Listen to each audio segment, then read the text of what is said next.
Olá para você que me acompanha aqui no canal do meu tio Oscar. Hoje a gente vai conversar sobre A Malvada, de 1950. Ao longo das décadas, Hollywood consagrou filmes que hoje são considerados clássicos por diversos motivos.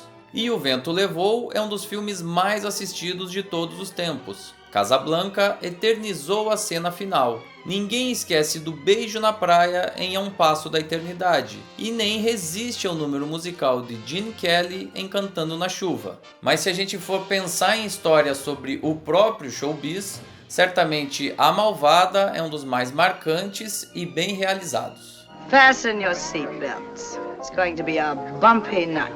Estatisticamente, esse filme é um marco na história da academia e ostenta há mais de 70 anos o incrível recorde de 14 indicações ao Oscar. O número é tão impressionante que só seria igualado em 1997 com Titanic e depois em 2016 com La La Land Cantando Estações. E talvez mais impressionante do que isso seja o fato de que 5 dessas indicações vieram pelas atuações, o que faz de A Malvada uma das mais bem-sucedidas reuniões de estrelas de toda a Hollywood clássica. O nome mais repercutido desses todos é o de Bette Davis, que foi um dos mais importantes da indústria ao longo da década de 1930, mas nesse ponto da carreira começava a experimentar um declínio considerável, do qual o envelhecimento era o principal motivo. O sistema de estúdios costumava ser implacável com as estrelas nesse sentido,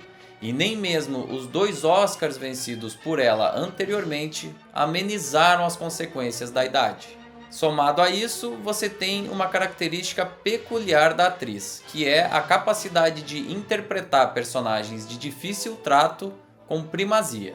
Foi assim em Escravos do Desejo, de 1934, Pérfida, de 1941, e A Filha de Satanás, de 1949. Mas essa lista poderia ir muito mais adiante, ainda mais se a gente levar em conta que as mocinhas que ela interpretou não eram exatamente doces e convencionais. Como quando ela venceu o primeiro Oscar lá em 1935, interpretando a Joyce no filme que tinha o sugestivo título Perigosa.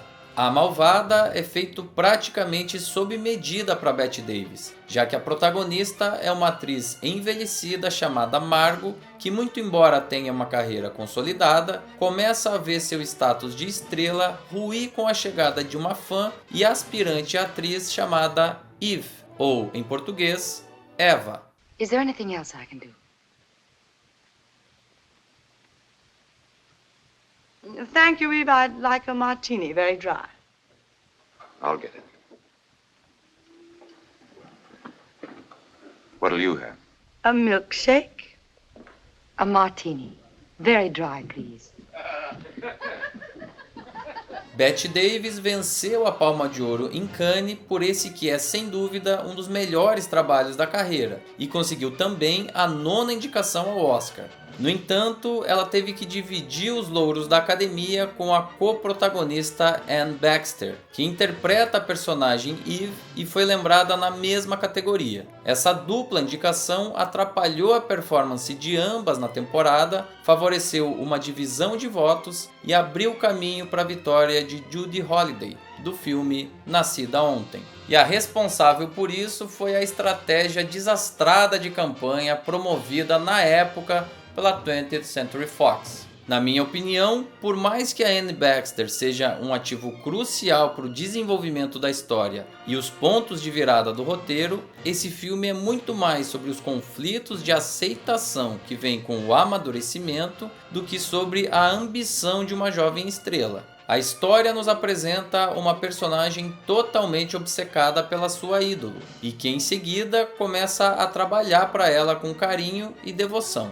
Mas conforme o tempo passa, essa lealdade toda dá lugar a uma ambição destruidora que não medirá esforços nem consequências. Mas repare que o foco das atenções é sempre a reação da Margot, e a linha narrativa sempre acaba se apoiando nela.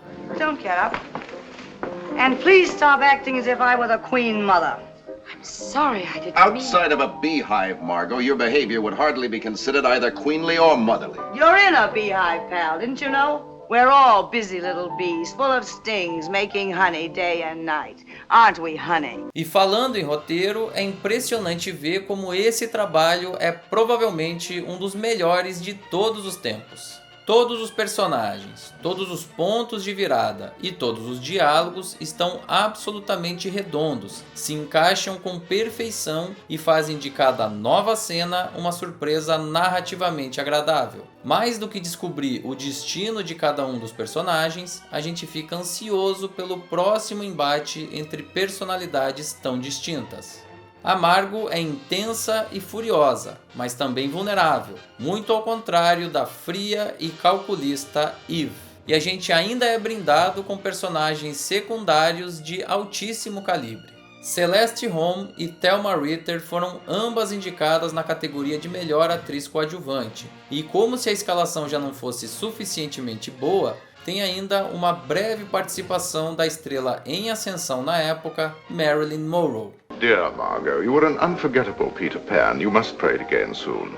You remember Miss Caswell, don't I do not. How do you do? We've never met. Maybe that's why. you? Miss Caswell is an actress, a graduate of the Copacabana School of Dramatic Art. Ah, Eve. Good evening, Mr. DeWitt. I had no idea you two knew each other. Ironicamente, a única categoria de atuação premiada no filme foi a de ator coadjuvante, para o George Sanders. Aqui ele interpreta Edison DeWitt, um crítico de teatro muito influente e amigo da Margot. É através dele, inclusive, que a história tem início em uma cerimônia de premiação com o uso de uma narração em off. Eu considero uma interpretação excelente assim como as outras, e um dos segredos para o sucesso desse filme é a capacidade de contrabalancear as interpretações num roteiro com tantos personagens relevantes. E o responsável por toda essa orquestração foi Joseph L. Mankiewicz, que recebeu carta branca do produtor Darryl F. Zanuck lá na Fox, depois de ter vencido o Oscar um ano antes. Em 1949, ele levou para casa as estatuetas de roteiro e direção pelo filme Quem é o Infiel? E que bom que ele teve essa liberdade de criação, algo que não era assim tão comum na Hollywood clássica. O material que deu origem ao filme, por sua vez, foi escrito pela atriz Mary Orr e se chamava The Wisdom of Eve, ainda que ela não esteja acreditada. Ela teria se baseado na história real da atriz europeia Elizabeth Bergner, que passou por uma situação semelhante em sua vida particular. To be a good actor or actress or anything else in the theater means wanting to be that more than anything else in the world. Yes. Yes, it does. It means a concentration of desire or ambition and sacrifice such as no other profession demands. And I'll agree that the man or woman who accepts those terms can't be ordinary, can't be just someone. Gives so much for almost always so little. So little. O filme já nasceu prestigiado e bem sucedido. O resultado das bilheterias foi generoso, as críticas não pouparam elogios e os prêmios começaram a aparecer. Foram 6 estatuetas vencidas nos prêmios da Academia, incluindo as de melhor filme, direção e roteiro adaptado.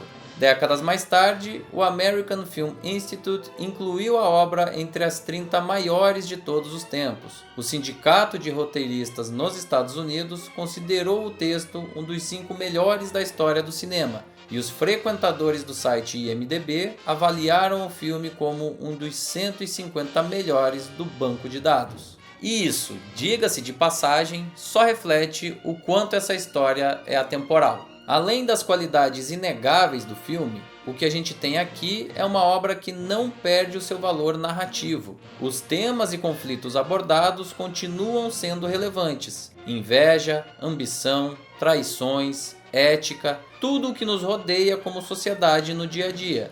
Os eventos retratados continuam sendo aplicados, de uma forma ou de outra, nas relações pessoais e profissionais de todos nós. Ou seja, além de ser bom, o filme ainda é relevante para as plateias mais de 70 anos após o seu lançamento. At best, let's say I've been oversensitive to her. Well, to the fact that she's so young, so feminine and so helpless. to so many things I want to be for Bill. Funny business, a woman's career. The things you drop on your way up the ladder so you can move faster. You forget you'll need them again when you get back to being a woman. It's one career all females have in common, whether we like it or not. Being a woman. Existe uma corrente de estudos que relaciona a personagem da Margot ao pensamento feminista, nesse caso anterior à Revolução Contracultural da década de 1960.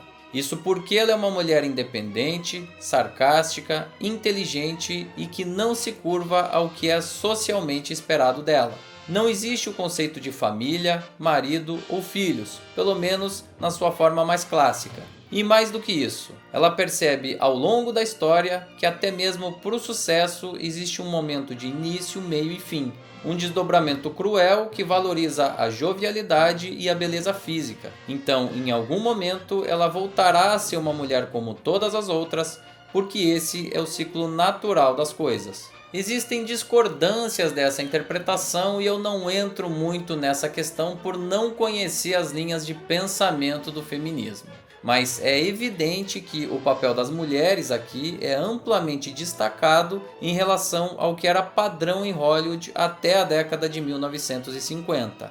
As mulheres são o grande foco de atenção da história, monopolizam a linha narrativa e induzem todos os desdobramentos importantes do roteiro. E claro, a nossa protagonista é uma mulher complexa, completa e verdadeira. E talvez por isso o fascínio sobre ela seja tão grande. Bill's 32. He looks 32. He looked at 5 years ago. He'll look at 20 years from now. I hate men. Curiosamente, o papel protagonista estava acertado com a Claudette Colbert, que não pôde atuar por ter sofrido um acidente pouco antes da data de início das gravações. Assumiu a Bette Davis, que assim conheceu o seu futuro marido, Gary Merrill. A Malvada é um caso raro dentro do período clássico do cinema norte-americano. Com ampla liberdade criativa, o filme traz uma visão cínica e nada apaixonada dos sentimentos que rondam os bastidores do showbiz a partir de uma das melhores escalações de elenco e um dos roteiros mais bem acertados já desenvolvidos em Hollywood. Por tudo isso, merece a fama de um dos melhores vencedores do Oscar de todos os tempos. Nice speech, Eve. But I wouldn't worry too much about your heart. You can always put that award where your heart ought to be.